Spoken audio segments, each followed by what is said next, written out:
And we've been fading off all of pre-market, so just something to kind of be mindful of. It seems like, at least the last few days, it seems like the strength in the market's been like kind of the strength in the market's been getting faded off. So you've been getting like after we had that big monster trend day, we opened up strong. The next day we faded off the whole day. Then the next day, like we opened up and we took like it looked like the market was going to get going, and then it faded off again. And now even this morning, I mean, from 4 a.m. on, like we gapped up and then we're fading off again. So this is kind of interesting in that we've had a little bit of a structural change in the price action of the market, at least in the QQQs the last few days. Something to be aware of as we're not able to necessarily, trust any strength in the market the last few days after this big pop. So is that gonna, is that telling us or portending that there may be a big dump coming in? No, but what it is telling you is at least for the next few days, you have to be careful with your entries. Make sure you don't chase things because there is like that kind of intraday strength. Like we opened up strong yesterday. It looked like we were guns blazing, and then it was like whoosh, and then it looked like we were popping, and so you're starting to see like a little bit of shift in that. So just something to be mindful of. If you look at the S&P 500, very, very similar. So, just like different things to be mindful of when you're looking at this. So I don't think it's like anything, I don't think it's going to be anything big. We just have to always like kind of be careful when we're doing this stuff. Does that make sense? All right.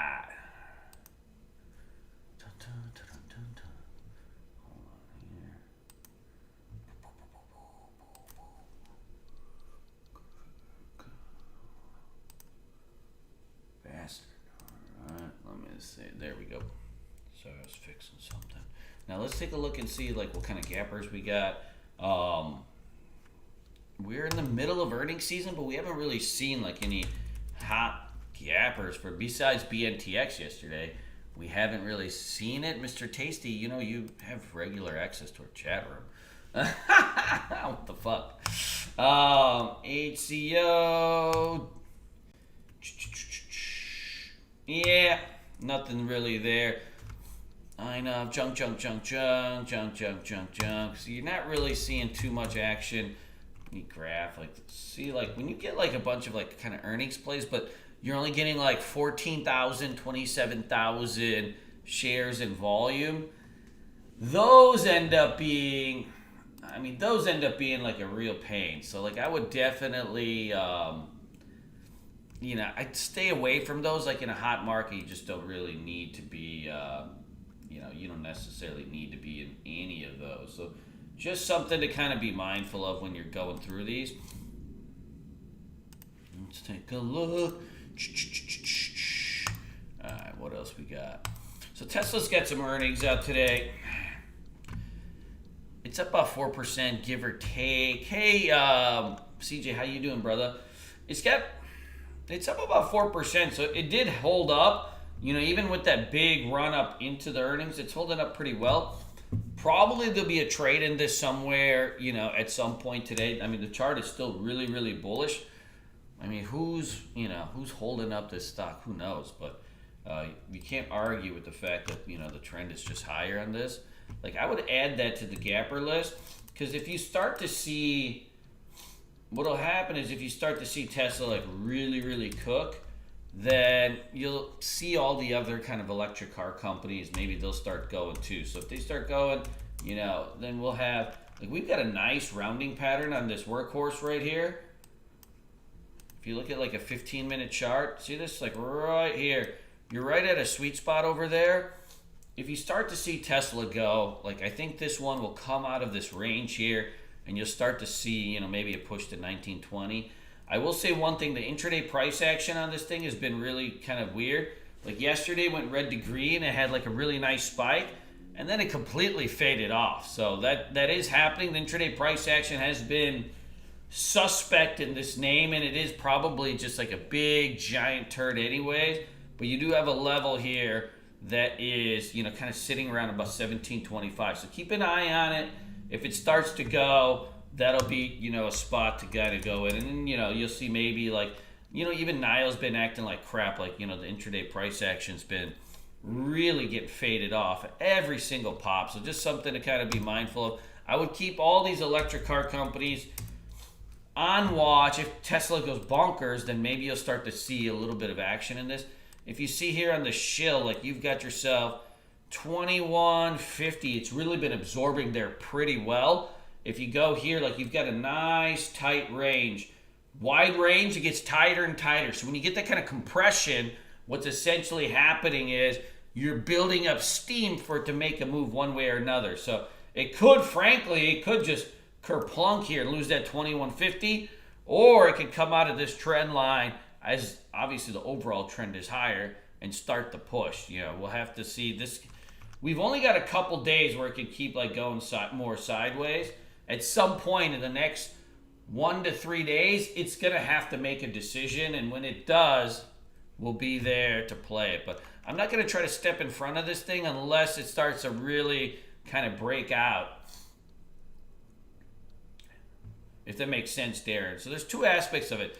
You could just kind of take a position and put a stop under and see if it works, or you wait for confirmation and let it kind of curl up and break into that. If you do that, I think you're good to go. You just gotta have like that kind of sweet spot. So just keep easy on it. Hey, yesterday, these APTs started going nuts into the close. I'd probably keep an eye on this today. Looks like there's news all over the place, about the people that are not wearing masks are getting in big trouble. So, you're starting to see even the Trumpsters starting to say, hey guys, okay, it's very patriotic to wear the mask. That's fantastic. They're great. Put one on. So even he's done a little bit of, about face on these things. At that point, like, you're starting to see a big pushes come out of nowhere. I'd keep this on watch. You're opening up red on this. It's like down about 0.5%. If this thing goes red to green, like you're probably going to get a secondary push in this. Hey, Mr. David, how you doing? Hey, what's your entry point on it, Daryl? Hey, Brandon, let me take a look. Oh, yeah. BE's all right. It was a nice trender yesterday for sure. Good. Yeah, I'd keep it on the list. I'm not really seeing that many other hot earnings plays out there. Let's take a look. BLDP.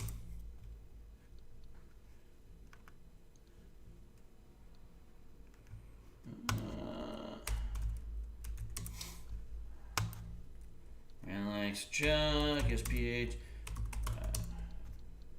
Did we get a little offering on BNTX? What's up with this? I knew it. 93 sys terms of rights at the offering. Okay. So BNTX was a hot mover yesterday. They've got a coronavirus deal going on with the federales and Pfizer. You're starting to fade off. It's nice how they time it, right? Right at the double top. The offering's at 93. If you start to see this thing get smoked out at the open, watch and see around 93 if you start to find some support. If you get like a big offering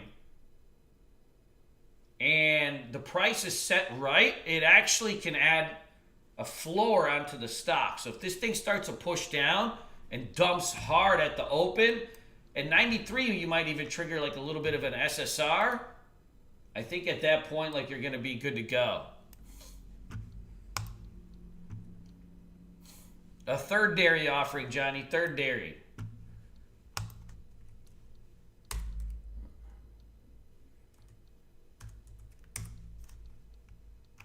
Alright, silver, junk. Alright, so let's go into the regular watch list and see what's up. Let me see. Nikola, I'm not sure. Nikola's a hoe for show.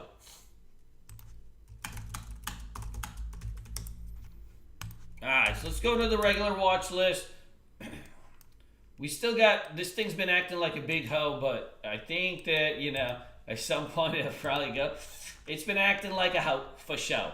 But you guys start to, It's more a matter of like this is how Roku works. Like it'll tease you, and you'll be all pissed about it.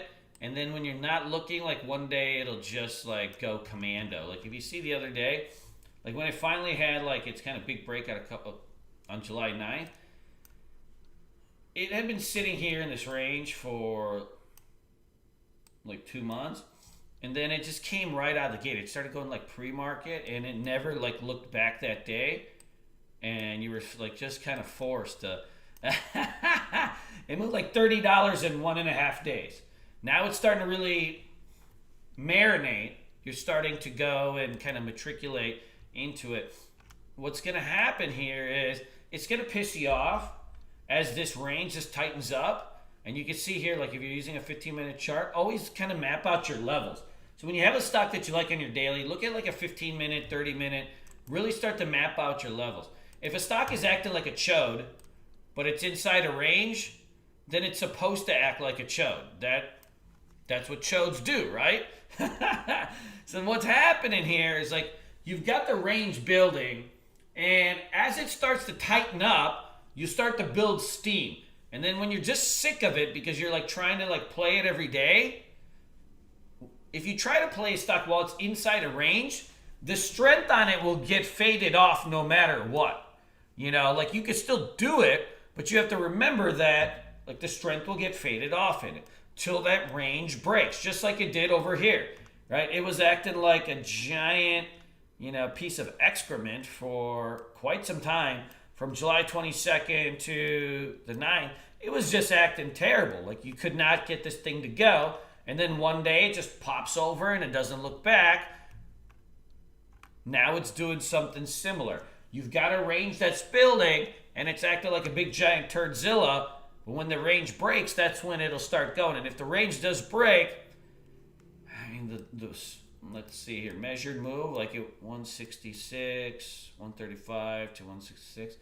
Measured move takes us to 180 if this actually breaks. 180 in maybe 3-4 days.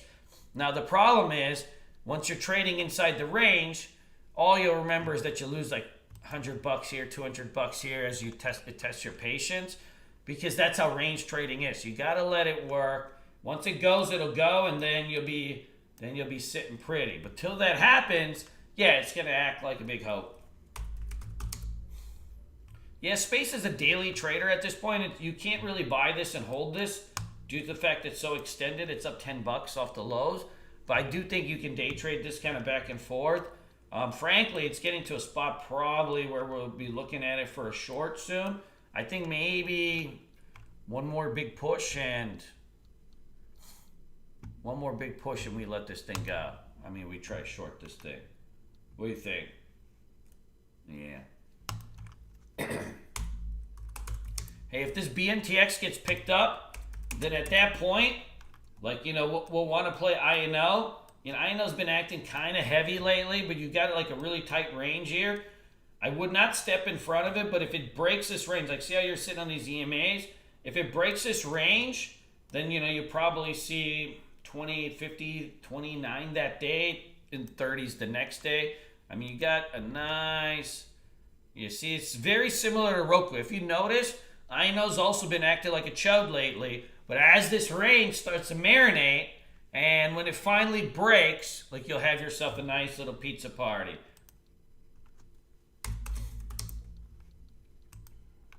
Yeah, I think NVAX is still playable. It's been acting difficult though. Like it's not been an easy trader. At least I don't think. We took this thing for a trade the other day. I was up like 6 points on this thing, and then I was up like 6 points on this thing, and it just kerplunked so quick. It is not an easy trader. It's thin. It's got a spread. Like it pops out of nowhere. I mean, it can be traded if you got the skill, but it's not an easy one. I think INO is like a little bit more liquid, a little bit more slow, so it just ends up being easier for a lot of people.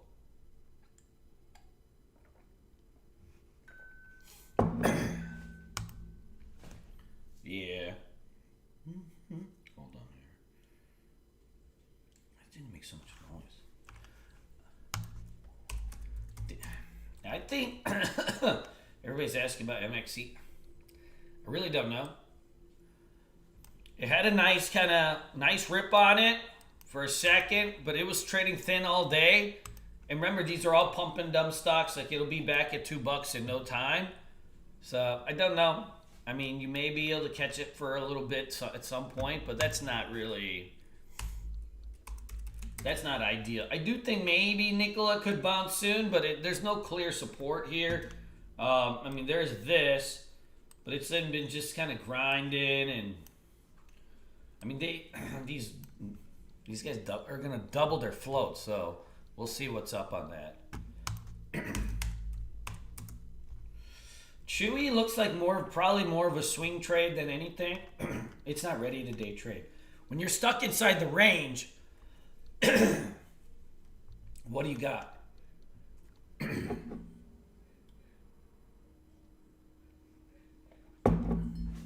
Yeah.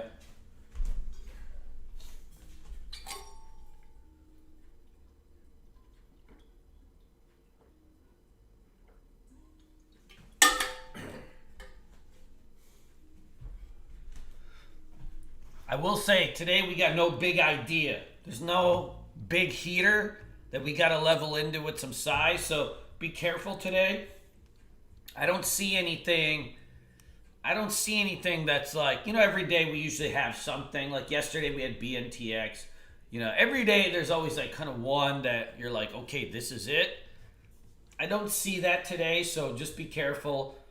When you don't got like one hot idea,